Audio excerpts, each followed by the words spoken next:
नई इकाइयों को खोलने के लिए प्रस्ताव गया था, जिसमें माननीय गृह मंत्री जो हमारे मुख्यमंत्री हैं सहमति दिए हैं।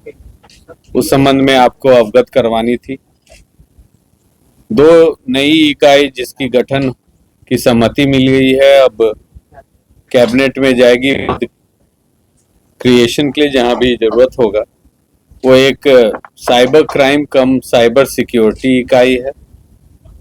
दूसरी है नशीली पदार्थ एवं प्रोहिबिशन की इकाई।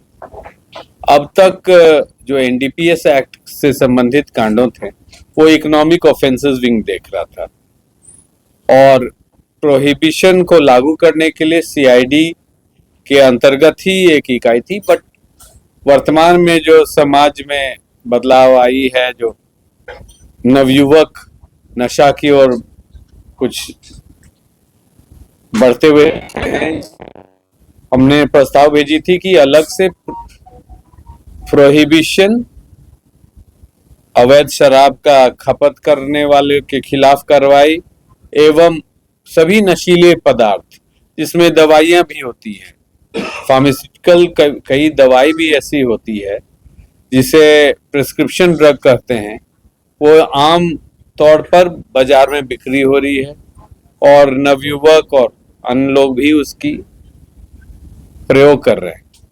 तो इसके लिए रोकथाम के लिए बाकी राज्यों में भी हुआ है। एक नारकोटिक कंट्रोल ब्यूरो के अनुरूप स्टेट एंटी नारकोटिक कम प्रोहिबिशन इकाई की गठन की भी मंजूरी मिली। नारकोटिक के बारे में बताना चाहूंगा कि जो वर्तमान परिप्रेक्ष्य है, डीजी साहब दिल्ली जनता दरबार करते हैं, लगातार शिकायत आ रही है कि नवयुवक काफी ज्यादा नशा की ओर जा रहे हैं। उसमें ग्लू स्निफिंग भी है, कुछ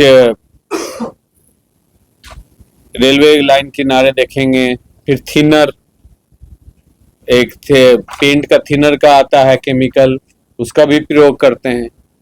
उसके अलावा कई दवाइयां हैं इंजेक्शन से ली जाती है जो कि मेडिकल प्रिस्क्रिप्शन में है, उसका भी पाया जा गया है कि बिहार में कुछ खपत बढ़ी है। हम लोग ने समीक्षा किया है, तो इस इकाई का नींव रखने के लिए हम लोग ये कोशिश किए हैं कि पहले इंटेलिजेंस कलेक्ट करें कि किस तरह का मादक पदार्थ, नशीले सामान बाजार में वितरित हैं। यह काम एसटीएफ द्वारा की गई है।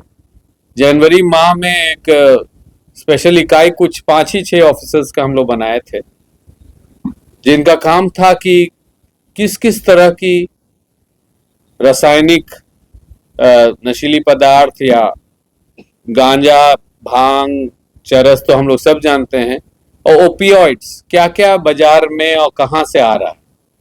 तो इसमें काफी काम बढ़ा। फिर चौथे महीने से जब इंटेलिजेंस कलेक्ट होने लगी तो हम लोग ने छापामारी भी शुरू की है। एसटीएफ पकड़ करके चेन ध्वस्त करना।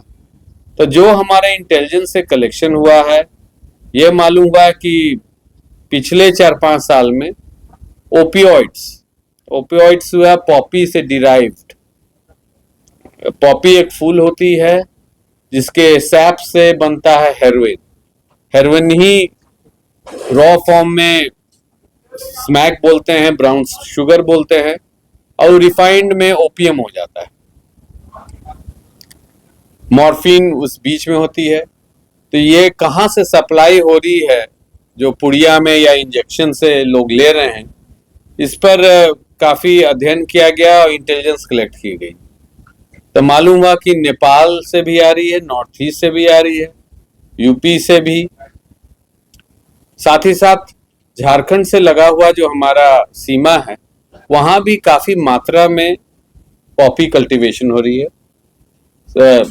कई वर्षों से लगातार एनसीबी की जो इकाई है, साथ में एसटीएफ, केंद्रीय बल, जिला बल, ओपीएम की खेती करने वालों पर कार्रवाई करते आए हैं, फसल काटते आए हैं।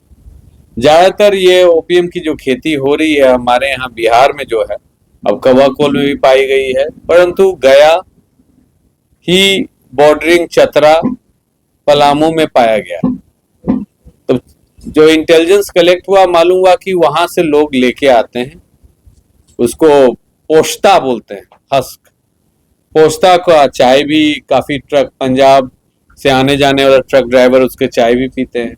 साथ ही साथ उसको कट करके फूल से जो पेस्ट निकलता है उससे हेरोइन मैन्युफैक्चर करते हैं, रॉ फॉर्म में उतना, परंतु मैन्युफैक्चरिंग हमारे यहाँ सीमावर्ती इलाका में शुरू हो गई है। सर इसलिए मैं एसटीएफ से शुरू किया क्योंकि इसमें एक्सपर्टीज चाहिए। फॉर एग्जांपल साइबर में तो ऑलरेडी लोग कर रहे हैं, तो साइबर सभी जिले में 40 जिला में साइबर डीएसपी पोस्टिंग हमने किया है, और सबको जो टेक्निकल लाइन के हैं, इंजीनियर्स हैं, उनको किया है। उनकी ट्रेनिंग और उनके सब इंस्पेक्टर की ट्रेनिंग विभिन्न जगह राज्य से बाहर भी किया जा रहा है। इसी नारकोटिक्स में ट्रेनिंग हम एसटीएफ से भी हुआ, यूयू से भी हुआ।